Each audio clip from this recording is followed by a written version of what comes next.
महाभारत में जितने भी प्रमुख पात्र थे वे सभी देवता, गंधर्व, यक्ष, रुद्र, वसु, अप्सरा, राक्षस तथा ऋषियों के अंश अवतार थे।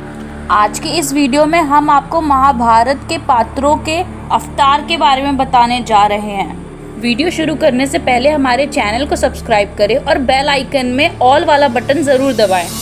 आइए शुरू करते हैं।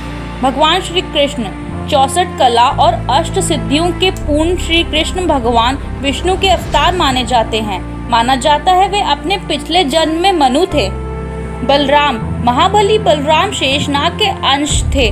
बलवानों में श्रेष्ठ होने के कारण उन्हें बलभद्र भी कहा जाता है।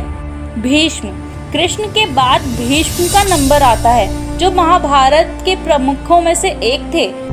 द्यू नामक वसु ने ही भीष्म के रूप में जन्म लिया था। वशिष्ठ ऋषि के शाप व इंद्र की आज्ञा से 8 वसुओं को शांतनु गंगा से उत्पन्न होना पड़ा। 7 को तो गंगा ने नदी में ही बहा दिया, जबकि 8वें वसु द्यू जिंदा रह गए। वही भीष्म थे, जिनका प्रारंभिक नाम देवव्रत था। द्रोणाचार्य भीष्म के बाद द्रोणाचार्य को सबसे अहम माना जाता है। देवगुरु बृहस्पति ने ही द्रोणाचार्य के रूप में जन्म लिया था। अश्वत्थामा को महादेव, यम, काल और क्रोध के सम्मिलित अंश से उत्पन्न किया गया था।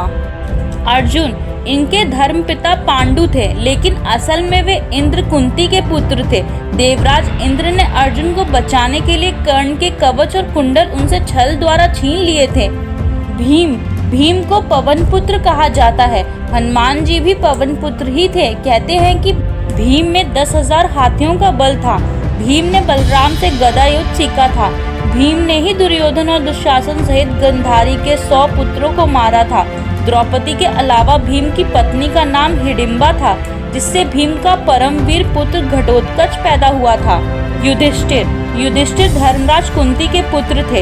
युधिष्ठिर के धर्मपिता पांडु थे और वे 5 पांडवों में से सबसे बड़े भाई थे। नकुल व सहदेव ये 33 देवताओं में से 2 अश्विनी कुमारों के अंश से उत्पन्न हुए थे। ये 2 अश्विनी कुमार थे, पहला नासत्य और दूसरा दस्त्र। उन्होंने महाभारत युद्ध के होने और इसके परिणाम की घटनाओं को पहले से ही जान लिया था, लेकिन श्री कृष्ण ने उसे इस घटना को किसी को भी बताने से इनकार किया था। कृपाचार्य रुद्र के एक गण ने कृपाचार्य के रूप में अवतार लिया। धृतराष्ट्र और पांडु अरिष्टा के पुत्र हंस नामक गंधर्व धृतराष्ट्र तथा उनका छोटा भाई पांडु के रूप में जन्मे। शकुनी द्वापर युग के अंश से शकुनी का जन्म हुआ। दुर्योधन कलयुग का तथा उसके 100 भाई पुलस्त्य वंश के राक्षस थे। विदुर सूर्य के अंश धर्म ही विदुर के नाम से प्रसिद्ध हुए। कुंती और माद्री के रूप में सिद्धि और धृतिया का जन्म हुआ था। गांधारी मति का जन्म राजा सुबल की पुत्री गांधारी के रूप में हुआ था। रुक्मणी और द्रौपदी राजा भीष्मक की पुत्री रुक्मणी के रूप में लक्ष्मी जी व द्रौपदी के रूप में इंद्राणी उत्पन्न हुई थी। अभिमन्यु चंद्रमा के पुत्र वर्चा का अंश थे।